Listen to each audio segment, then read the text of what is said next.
오늘 사연은 김정순 씨의 사연입니다. 사연 시작 전 구독과 좋아요 버튼 눌러주시면 사연의 재미가 2배가 된답니다. 오늘의 사연 시작하겠습니다. 안녕하세요. 저는 김정순이라고 합니다. 올해로 벌써 7순이 되었습니다. 사실 저는 젊은 시절 꿈도 많았고 능력도 많았답니다. 그런데 남편을 만나 시골에 자리를 잡았죠. 남편과 함께 농사를 지으며 새 아이를 키웠습니다. 남편이 몸이 약해 일찍 세상을 떠난 뒤엔 혼자서 논밭을 일구며 아이들을 먹이고 입히고 학교를 보냈습니다. 사실 저는 돈 벌기 바빠 아이들 교육에 신경을 쓸 여력도 없었어요. 새 아이를 키우기 위해 닥치는 대로 일을 해야 했죠. 시골에서는 제 능력은 아무 쓰임이 없었어요. 그저 농사로 몸을 혹사시키며 일하는 힘든 날도 많았지만 자식들만 잘 크면 그걸로 내 인생은 성공이다 싶어 묵묵히 일했습니다. 그런데 세월이 흐르고 아이들이 모두 서울로 떠난 뒤 제게 남은 건 허름한 시골집과 고생으로 굽어버린 허리뿐이더군요. 그래도 자식들이 잘 살아주니 그것만으로도 감사했습니다. 하지만 자식들은 고맙다는 말 한마디는커녕 저를 늙은이로 취급하기 시작했어요. 처음엔 큰아들이 말했습니다. 엄마, 이제 논밭 정리하고 서울로 올라오세요. 뭐하러 시골에서 혼자 고생을 사서 해요? 그래서 물었죠. 아이고, 내가 서울 가서 뭘 하겠냐. 복잡하고 시끄러워서 싫다. 그랬더니 큰아들은 한숨을 푹 쉬며 이렇게 말하더군요. 엄마는 진짜 고집도 세고요. 요즘은 달라요. 그런 촌스럽게 살다가는 뒤처져요. 큰며느리는 더했습니다.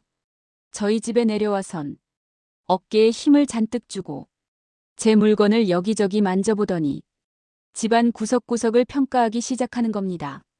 어머님, 여기서 어떻게 사세요? 요즘 누가 이런 데서 살아요? 창문에 먼지가 잔뜩이네요. 제가 웃으며 대꾸했죠. 아이고, 먼지 좀 쌓이면 어때? 이 집에서 내 남편 키우고 너희 시아버지랑 내가 행복하게 살았던 집인데. 그러자 며느리가 눈을 흘기며 말하더군요. 어머님, 요즘은 그런 정만으로 사는 시대가 아니에요. 좀 깔끔하게 세련되게 사셔야죠. 며느리는 자꾸 저를 촌스럽다, 낡았다, 고집만 세다 라는 식으로 깎아내렸습니다. 어느 날은 제가 김치 담가서 보냈더니 큰며느리가 전화를 걸어 이렇게 말하더군요. 어머님, 요즘은 김치도 인터넷으로 주문해 먹어요. 직접 담그느라 힘쓰지 마세요. 그런 거 보내시면 젊은 사람들은 부담스러워요. 순간 가슴이 철렁 내려앉았습니다. 부담스럽다. 내가 뭐 좋은 마음으로 보내는 건데. 그랬더니 며느리가 말합니다. 요즘은 그렇게 정성 부리는 거 안 해요. 어머님은 자꾸 옛날 방식을 고집하네요. 그뿐만이 아닙니다. 작은 아들도 서울에 올라오라고 성화였습니다. 아들 집에 초대를 받아 올라갔는데 그 집에서 더 황당한 일을 겪었죠. 밥을 먹으면서 제가 젓가락질을 할 때 손이 떨렸는데 작은 아들이 한마디 하더군요. 엄마, 이제 손도 떨리시는데 뭐하러 시골에서 밭일을 해요? 그런 거 하다가 다치면 누가 책임져요? 그래서 제가 말했죠. 아이고, 내가 지금까지 농사일하면서 다친 적은 한 번도 없는데. 그랬더니 작은 아들이 툭 내뱉듯 말했습니다. 엄마, 요즘 시대는 다들 똑똑하게 살아야 돼요. 그게 무슨 자랑이라고? 농사일 같은 거 할 줄 아는 사람. 요즘 세상엔 필요도 없어요. 그 말을 듣는 순간 목이 꽉 막힌 것 같았습니다. 내가 평생 자식들 키우려고 밭일을 해온 건데 그걸 쓸모없다니. 작은 며느리는 밥 먹다가 슬쩍 끼어들더니 말하더군요. 어머님은 그냥 서울로 올라와서 손주들 봐주시면 돼요. 요즘 세상은 다 이렇게 돌아가요. 그 말을 듣고 더 이상 아무 말도 할 수 없었어요. 내가 손주나 보려고 평생을 살아온 건 아닐 텐데. 내가 쓸모없어진 걸까? 그런데 집에 오면 항상 저를 지적하고 깎아내리던 큰며느리가 결정적인 말을 했습니다. 제가 손자들 장난감을 정리하면서 요즘 애들은 참 장난감도 많네. 라고 말했더니 큰며느리가 웃으며 이러더군요. 어머님, 솔직히 요즘은 어르신들이 세상 돌아가는 걸 잘 모르잖아요. 그냥 집에서 TV 보시면서 손주나 봐주시는 게 제일 좋지 않아요? 순간 머리가 하얘졌습니다. 어르신들은 세상 돌아가는 걸 모른다라고. 내가 지금껏 살아온 인생이 헛된 것이었나 싶어 속이 쓰리고 눈물이 핑 돌았죠. 하지만 그때 결심했습니다. 그래, 내가 정말 쓸모없는 사람인지 한번 두고 보자. 내가 어떤 사람인지 언젠가는 보여줄 날이 올 거야. 어느 날 큰며느리에게 급한 전화가 걸려왔습니다. 어머님, 큰일 났어요. 애 좀 봐주러 서울에 빨리 올라오실 수 있으세요? 처음엔 무슨 일인가 싶었죠. 목소리가 잔뜩 급해져 있길래 저는 깜짝 놀라 물었습니다. 왜 그래? 무슨 일이니? 지금 회사에서 중요한 회의가 열리는데 해외 귀빈들이 참석하거든요. 갑자기 통역사가 펑크를 내는 바람에 전 직원이 난리가 났어요. 그러더니 이어지는 말은 더 황당했습니다. 저는 그 회의 준비 때문에 바빠서 아이들을 맡길 사람이 없어요. 애들 학원도 데려다 줘야 하고 저녁 챙겨줄 사람도 필요하거든요. 그래서 어머님이 서울로 좀 올라오셔서 며칠만 봐주시면 안 될까요? 저는 순간 기분이 언짢아졌습니다. 내가 뭘 잘못 들었니? 내가 시골에서 서울까지 애들 보러 올라가라고? 갑자기 그런 걸 어떻게 해? 그랬더니 며느리는 전혀 미안한 기색도 없이 말하더군요. 어머님, 이게 요즘 세상이잖아요. 다들 이렇게 바쁘게 살고 애 봐주는 것도 부모님이 도와주셔야 하는 거고요. 저는 황당해서 물었습니다. 그럼 너희는 시어머니를 그저 애 봐주는 사람으로 생각하니? 그러자 며느리는 자신만만한 목소리로 대답했습니다. 어머님, 솔직히 말씀드릴게요. 요즘 시대에는 젊은 사람들이 바쁘게 회사 일에 집중해야지. 어르신들이 세상 일에 끼어들면 안 돼요. 어머님이 애들 봐주시면 저희는 회사 일에 더 집중할 수 있잖아요. 저는 가슴이 철렁 내려앉았습니다. 그럼 내가 뭐 애 봐주는 사람으로 살아야 하니? 내가 지금껏 농사 지으며 너희 시아버지 떠난 후에도 혼자 자식들 키워왔는데 그게 다 헛수고였나? 그랬더니 며느리는 피식 웃으며 한마디 덧붙였습니다. 어머님은 시골에서 농사나 지으시다가 그냥 손주 보면서 편히 사시면 되는 거예요. 요즘 세상 돌아가는 건 어르신들이 이해하기 어려운 부분이 많아요. 그러니까 그냥 애들 챙기시고 집에서 쉬세요. 순간 제 속에서 무언가 끊어지는 소리가 났습니다. 그래, 나를 정말 쓸모없는 사람이라 하는구나. 하지만 그 말을 듣는 순간 속으로 다짐했습니다. 좋아, 내가 그렇게 생각한다면 두고 보자. 내가 정말 아무것도 모르는 늙은이인지 내 앞에서 보여줄 날이 올 거다. 결국 큰며느리의 끈질긴 성화에 저는 손주들을 보러 서울로 올라가게 되었습니다. 솔직히 속이 많이 상했지만 자식들이 힘들다니. 그래, 내가 가서 조금이라도 도와주면 되지 싶어 마음을 다잡고 짐을 쌌습니다. 하지만 서울에 도착한 첫날부터 기분이 몹시 언짢아지기 시작했죠. 집에 들어가자마자 큰며느리가 이렇게 말하더군요. 어머님, 일단 짐 푸시고 손주들 학원 스케줄 좀 알아두셔야 해요. 요즘은 학원도 종류가 너무 많아서 복잡하거든요. 그러면서 아이들 일정표를 쭉 나열하는데 그걸 보자마자 머리가 어지러울 정도였어요. 수학학원은 월수금이고 영어 과외는 화목토. 그런데 중간에 피아노랑 태권도도 있어서 어머님이 시간 잘 맞춰서 데려다 주셔야 해요. 저는 그 말을 듣고 어이가 없었습니다. 아니, 너희 부부는 뭐 하길래 내가 애들 데리고 여기저기 다 돌아다녀야 하니? 그랬더니 큰며느리가 고개를 저었더군요. 아휴, 어머님. 저희는 바빠서 그래요. 지금 회사에서 중요한 프로젝트를 맡고 있어서 정신이 하나도 없거든요. 그러더니 저를 한번 훑어보면서 비꼬는 말투로 한마디를 덧붙였습니다. 어머님은 이런 거 잘 모르시죠? 요즘 직장인들이 얼마나 바쁜지.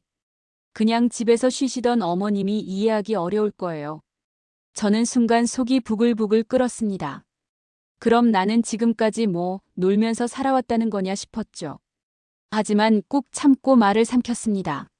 며느리는 거기서 그치지 않고 자신이 대단한 일이라도 하는 사람인 것처럼 계속해서 자기 자랑을 늘어놓았습니다. 어머님, 제가 지금 글로벌 기업에서 프로젝트 매니저를 맡고 있거든요. 요즘은 영어로 메일 쓰고 회의도 전부 영어로 진행해요. 그래서 솔직히 어머님 세대분들하고 살아가는 방식이 많이 다르죠. 그 말에 저는 가만히 그녀를 바라봤습니다. 참, 내가 이런 소리를 듣고도 참고 있어야 하나? 그런데 큰며느리가 웃으며 한마디를 더 던지더군요. 그러니까 어머님도 그냥 손주들하고 놀아주고 애들 잘 챙겨주세요. 요즘 세상 돌아가는 일은 어머님이 신경 쓸 필요 없어요. 솔직히 말해서 어머님이 뭘 아시겠어요? 그 말을 듣는 순간 제 속이 터지는 줄 알았습니다. 그래, 내가 그렇게 생각하는구나. 그 순간 저는 속으로 다짐했습니다. 좋아, 언젠가 내가 어떤 사람인지 보여줄 날이 올 거다. 지금은 나를 무시하지만 그때가 되면 너희가 후회할 거야. 며느리는 아이들을 저에게 맡긴 뒤 정말 바빠 보였습니다. 하루 종일 전화기를 붙들고 회사 사람들과 회의하느라 정신이 없었죠. 하지만 그 모습을 보고 있자니 묘한 기분이 들었습니다. 그렇게 바쁘면 왜 나한테 손주들을 맡기고 가버렸지? 싶었지만 며느리가 무슨 중요한 일을 맡은 것 같아 애써 이해하려고 했습니다. 그런데 집에서 애들을 돌보고 있는 저와 달리 며느리는 회사 일 때문에 점점 초조한 기색을 감추지 못하는 듯 했습니다. 하루는 퇴근에 돌아온 며느리가 속이 터진다며 한숨을 푹 내쉬었습니다. 어머님, 이러다가 정말 회사 큰일 나겠어요. 저는 깜짝 놀라 물었죠. 아니, 뭐가 그렇게 심각하길래? 그러니 며느리가 잔뜩 짜증이 섞인 목소리로 대답했습니다. 이번에 회사에서 유럽 투자자들이 오는 국제 컨퍼런스가 열리거든요. 근데 갑자기 통역사가 펑크를 냈어요. 그것도 그냥 영어 통역사가 아니라 프랑스어와 스페인어까지 해야 하는 사람인데 그걸 구하기가 쉽지 않아요. 그제야 상황을 알겠더군요. 며느리가 맡은 프로젝트가 회사에서는 아주 중요한 계약 자리였던 겁니다. 유럽 투자자들 앞에서 제대로 된 통역을 해야 하는데 통역사가 없으니 회사가 큰 위기를 맞게 된 상황이었죠. 며느리는 답답한 듯 머리를 싸매고 계속 한탄했습니다. 아휴, 어떻게 통역사 구했었는데 그 사람도 못 온대요. 이게 말이 돼요? 이런 중요한 날에 그 모습을 보고 있자니 저도 마음이 복잡했습니다. 평소엔 저를 어머님은 이런 거 모르시죠 하며 무시하더니 정작 중요한 순간에 해결책을 찾지 못해 당황하는 모습이 어처구니가 없더군요.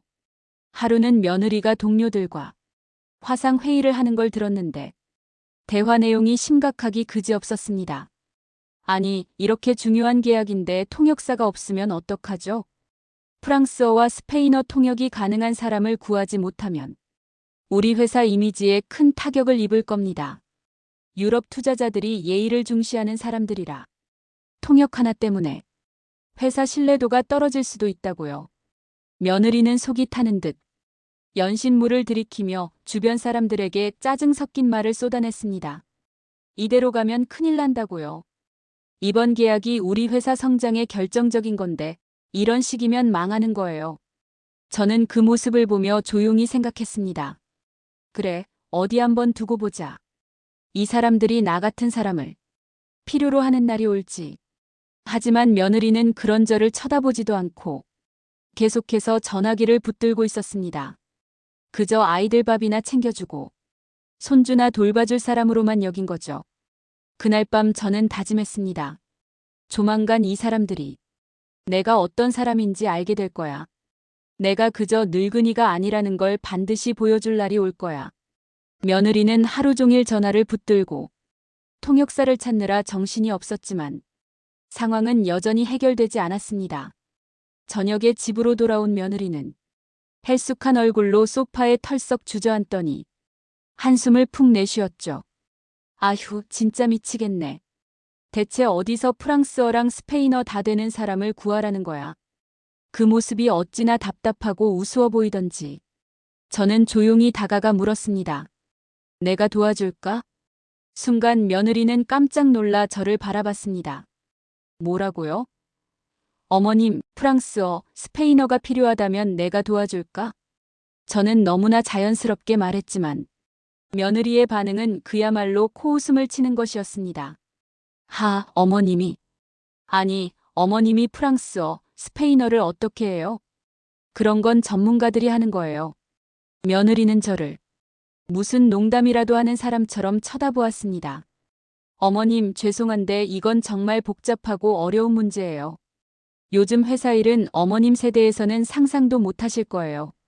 며느리의 비웃음 섞인 태도에 저는 잠시 침묵했습니다. 그리고 다시 입을 열었죠. 내가 과거에 어떤 일을 했는지 너희는 한 번도 물어본 적이 없더구나. 그제야 며느리의 표정이 약간 당황하는 기색을 보였습니다. 어머님이 과거에 뭐 하셨는데요? 그냥 농사 짓고 애들 키우신 거 아닌가요? 저는 옅은 미소를 지으며 말했습니다. 그래, 나는 밭에서 농사도 지었지. 그런데 그게 다가 아니란다. 순간 며느리와 큰아들의 얼굴이 굳어졌습니다. 저는 천천히 이야기를 꺼냈습니다. 내가 젊은 시절에 국제인권단체에서 활동하며 전 세계를 누비던 시절이 있었어. 유엔에서 열리는 국제인권회의에서 통역을 맡기도 했고, 그때 내가 통역했던 언어가 바로 프랑스어와 스페인어야. 큰아들과 며느리의 얼굴이 점점 굳어갔습니다. 어머님이 유엔 회의에서 통역을 하셨다고요? 며느리는 믿기지 않는다는 표정으로 저를 쳐다봤습니다. 그래, 나는 유럽과 남미의 수많은 인권단체들과 협력하면서 국제회의를 주관하던 통역사였어. 영어, 프랑스어, 스페인어는 기본이고 심지어 포르투갈어도 할 줄 알지. 내가 통역한 회의 결과가 수많은 글로벌 정책에 반영되기도 했단다. 그 순간 며느리는 입을 다물지 못했습니다. 어머님이 그런 일을 하셨다고요? 그런데 왜 지금껏 한 번도 말씀을 안 하셨어요? 저는 고개를 끄덕이며 말했습니다. 굳이 말할 필요가 없었으니까. 나는 시골에서 밭일을 하면서도 자식들 키우는 게 내 최우선이었어. 그래서 그동안 묵묵히 농사를 지으며 조용히 살았던 거야. 하지만 저는 속으로 생각했습니다. 이제야 알겠느냐, 내가 어떤 사람인지. 며느리는 여전히 믿기지 않는다는 듯 얼빠진 표정으로 저를 바라보았습니다. 그 모습을 보고 저는 마지막으로 한마디를 던졌습니다. 그래서 내가 도와줄까? 며느리는 여전히 믿을 수 없다는 표정으로 저를 쳐다보며 어머님, 이게 장난이 아니에요. 이건 진짜 중요한 회의라고요. 유럽 투자자들이 회사 이미지 하나만 보고 계약을 결정하는 사람들이라. 잘못하면 회사 망신이에요. 그러면서 고개를 절레절레 흔들며 말하더군요. 솔직히 어머님 세대분들이 그런 회의에서 쓸만한 통역을 하셨다는 게 상상이 안 돼요. 요즘 글로벌 비즈니스는 어머님이 계시던 시대랑 달라요. 옆에 있던 큰아들도 거들었습니다. 엄마, 그냥 농담하지 마. 그런 전문 통역은 엄청난 실력이 필요한 거야. 단어 몇 개 아는 걸로는 절대 못해. 작은 아들까지 끼어들어 웃으며 말했습니다. 엄마가 프랑스어랑 스페인어를 한다고? 그럼 우리가 왜 엄마를 시골에서만 살게 했겠어? 그들이 하나같이 믿지 않는 태도에 저는 속으로 웃었습니다. 하지만 며느리는 급한 상황이라 그런 걸 따질 여유조차 없어 보였습니다. 머리를 부여잡고 한숨을 쉬더니 말했죠. 아휴, 이젠 뭐 어쩔 수 없네요. 한번 테스트라도 해볼까요? 내일 회사에서 지금 유럽 쪽 담당자들과 화상회의가 잡혀 있어요. 어머님이 정말 자신 있으시면 그 회의에 잠깐 들어와서 통역을 해보세요. 저는 미소를 지으며 고개를 끄덕였습니다. 좋아, 테스트는 테스트지. 어디 한번 해보자. 며느리는 노트북을 열고 회의 준비를 하기 시작했습니다. 얼마 지나지 않아 화면에 유럽 투자자들의 얼굴이 하나둘씩 나타났습니다. 프랑스 쪽 대표는 정중하게 인사를 건넸고 스페인 쪽 투자자들도 스페인어로 빠르게 인사말을 했죠. 그때 며느리가 저를 조심스럽게 쳐다봤습니다. 어머님, 지금 말씀하시는 분은 프랑스 쪽 대표고 다음 분은 스페인 투자자인데 너무 빨라서 알아듣기 어려우시면 그냥 포기하셔도 돼요. 저는 아무 말 없이 화면을 가만히 바라보다가 차분한 목소리로 프랑스어로 인사를 건넸습니다. 화면 속에 있던 프랑스 대표의 눈이 밝아졌습니다. 저는 한순간 화면 반대편에서 박수 소리가 들렸습니다. 프랑스 대표가 손뼉을 치며 외쳤죠. 스페인 투자자도 고개를 끄덕이며 웃음을 지었습니다. 며느리의 얼굴이 하얗게 질렸습니다. 노트북 앞에 앉아있던 큰아들과 작은아들마저 입을 다물지 못하고 멍하니 저를 바라봤습니다. 어머님이 정말 통역을 하신다고요? 며느리는 믿기지 않는다는 듯한 표정으로 고개를 저었습니다. 이게 어떻게? 어머님이 그동안 뭐 하셨던 거예요? 저는 미소를 지으며 화면을 닫고 자리에서 일어났습니다. 그건 너희가 한 번도 물어보지 않았으니까 몰랐던 것뿐이야. 그 말을 들은 며느리는 입술을 꾹 다물고 아무 말도 하지 못했습니다. 그리고 한참 동안 멍한 표정으로 저를 바라볼 뿐이었죠. 며칠 후 큰며느리가 다니는 회사에서 컨퍼런스 당일이 되었습니다. 그날 아침 며느리는 잔뜩 긴장한 얼굴로 서둘러 준비를 하고 있더군요. 저는 그런 며느리를 조용히 지켜보다가 입을 열었습니다. 내가 오늘 같이 가면 되겠지? 며느리는 한참을 망설이더니 결국 한숨을 내쉬며 고개를 끄덕였습니다. 지금은 다른 방법이 없으니까요. 가시죠. 그때까지도 며느리는 저를 믿지 않는 눈치였어요. 그렇게 저는 큰며느리와 함께 컨퍼런스가 열리는 회사로 향했습니다. 현장에 도착하니 회사 직원들이 바쁘게 오가며 분주한 모습을 보였어요. 그중 한 직원이 다급하게 며느리에게 다가와 속삭이듯 말했습니다. 팀장님, 아직도 통역사 못 구한 거 맞죠? 이대로 가면 정말 큰일이에요. 며느리는 짜증 섞인 목소리로 대답했죠. 네, 못 구했어요. 대신에 우리 시어머니가 통역을 맡아주시기로 했어요. 그 말에 직원은 눈이 휘둥그레졌습니다. 통역을요?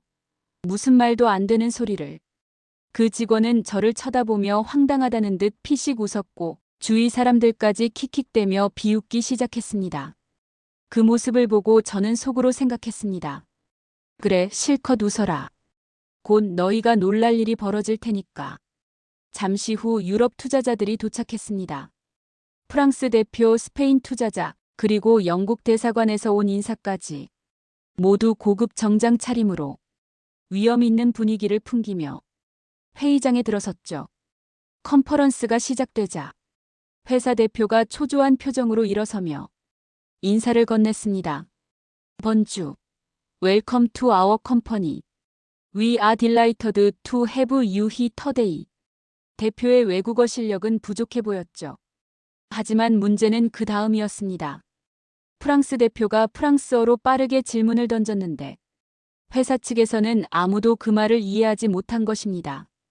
대표는 난감한 표정으로 옆을 쳐다봤고 며느리는 당황해서 입술을 깨물었습니다. 그때 저는 조용히 일어나 앞으로 나섰습니다. 그리고 프랑스 대표를 향해 프랑스어로 차분하게 대답했죠. 프랑스 대표가 순간 놀란 표정으로 저를 바라봤습니다. 그리고 미소를 지으며 고개를 끄덕였습니다. 이어지는 스페인 투자자의 질문에도 저는 유창한 스페인어로 대답했습니다. 순간 스페인 투자자도 입을 떡 벌린 채 저를 바라봤습니다. 그리고 감탄하며 손뼉을 쳤죠. 그 모습을 보고 회사 직원들은 서로 얼굴을 마주보며 웅성거리기 시작했습니다. 저분이 팀장님 시어머니라면서 대체 뭐 하는 분이야? 하지만 가장 큰 충격을 받은 사람은 큰며느리였습니다. 그녀는 얼굴이 하얗게 질려 제가 말을 이어갈 때마다 멍하니 바라볼 뿐이었죠. 저 사람이 우리 어머님이라고? 저렇게 능숙하게 외국어를 한다고? 머릿속이 복잡한지 며느리는 고개를 떨구고 아무 말도 하지 못했습니다. 회의는 점점 무거운 분위기에서 화기애애한 분위기로 바뀌었습니다. 회사 대표는 고개를 끄덕이며 며느리에게 속삭였죠. 내 시어머니가 이런 분이셨어? 그 말을 들은 며느리는 고개를 들지 못하고 입술을 꾹 다물었습니다. 그날 회사와 유럽 투자자 간의 글로벌 계약은 성공적으로 체결되었습니다. 그리고 저는 조용히 컨퍼런스장을 떠나면서 속으로 다짐했습니다. 나이가 뭐 대수라고. 진짜 중요한 건 사람을 존중하는 마음이지. 그날 저녁 컨퍼런스가 끝난 후 큰며느리가 집에 돌아왔습니다. 평소와는 전혀 다른 모습이었어요. 항상 당당하고 자신만만하던 며느리의 얼굴에는 피곤함과 미안함이 가득 묻어 있었습니다. 어머님, 문을 열고 들어오자마자 며느리는 저를 향해 조심스럽게 말을 꺼냈습니다. 어머님, 정말 죄송합니다. 저는 아무 말 없이 며느리를 바라봤습니다. 그러자 며느리가 한 발짝 앞으로 다가와 고개를 깊이 숙이며 다시 사과했습니다. 제가 어머님을 너무 몰랐습니다.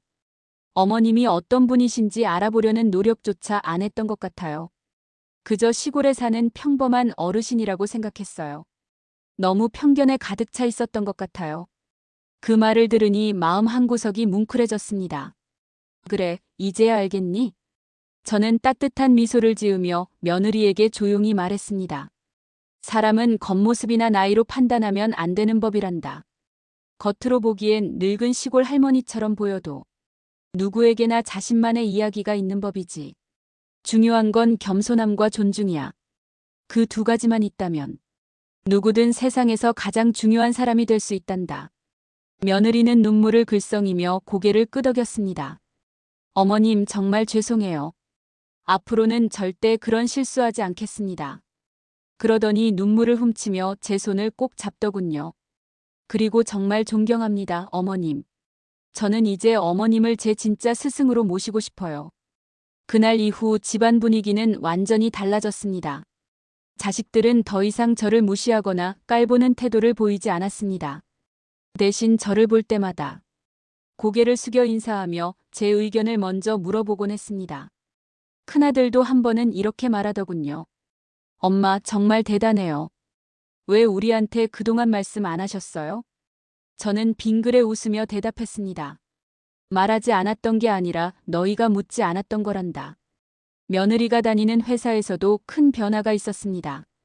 회사의 글로벌 계약이 성공적으로 체결된 후 회사 대표는 며느리에게 이렇게 말했습니다. 이번 계약은 내 시어머니 덕분이야. 우리 회사가 이런 훌륭한 인재를 모른 채 지나쳤다니 부끄럽구나. 그 후 회사 측은 저를 명예고문으로 정식 임명했습니다. 김정순 여사님, 앞으로 우리 회사의 중요한 글로벌 계약이나 회의가 있을 때마다 자문 역할을 맡아주시면 감사하겠습니다. 그리고 제게 고문 연봉 제안까지 했습니다. 하지만 저는 미소를 지으며 고개를 저었습니다. 아이고, 됐어요. 나는 돈이 필요해서 그 일을 하는 게 아니랍니다. 사람들과 함께 어울리며 내가 할 수 있는 일을 하는 것만으로도 충분해요. 회사 대표와 직원들은 모두 고개를 숙이며 제 말에 감탄했습니다. 그날부터 회사에서는 저를 마음의 멘토라고 부르기 시작했습니다. 직원들이 제게 고민을 털어놓고 조언을 구하기도 했죠. 어느 날 큰며느리가 조용히 다가와 물었습니다. 어머님, 그런데 왜 그동안 조용히 계셨던 거예요? 왜 이렇게 훌륭한 경력을 가지고 계시면서 아무 말씀도 안 하셨던 거예요? 저는 그 질문에 잠시 생각하다가 이렇게 대답했습니다. 세상의 화려함을 모두 경험해봤지만 내가 찾은 진정한 행복은 평범한 자리에서 사람들과 어울리며 살아가는 것이었단다. 그러자 며느리는 조용히 고개를 끄덕이며 말했습니다. 앞으로는 절대 어머님을 편견으로 판단하지 않겠습니다. 그리고 저도 어머님처럼 겸손하게 다른 사람을 존중하며 살겠습니다. 저는 그녀의 손을 가만히 잡고 미소 지었습니다. 그래, 그게 진짜 중요한 거란다. 사람은 나이가 많든 적든 서로 존중하며 살아야 하는 법이지. 그 후로 우리 가족은 매일 아침 서로 진심으로 인사하며 하루를 시작했습니다. 어머님, 오늘도 좋은 하루 되세요. 그래, 너희도 회사에서 힘내고 사람들과 서로 잘 어울리며 살아가거라. 저는 오늘도 겸손함과 존중의 가치를 잊지 않으며 손주들과 놀아주고 가족들과 함께 웃음이 가득한 하루를 보냅니다. 그래, 나이는 숫자에 불과하지. 중요한 건 사람을 사랑하는 마음이니까. 그런 다짐을 하며 저는 오늘도 행복한 마음으로 하루를 맞이합니다.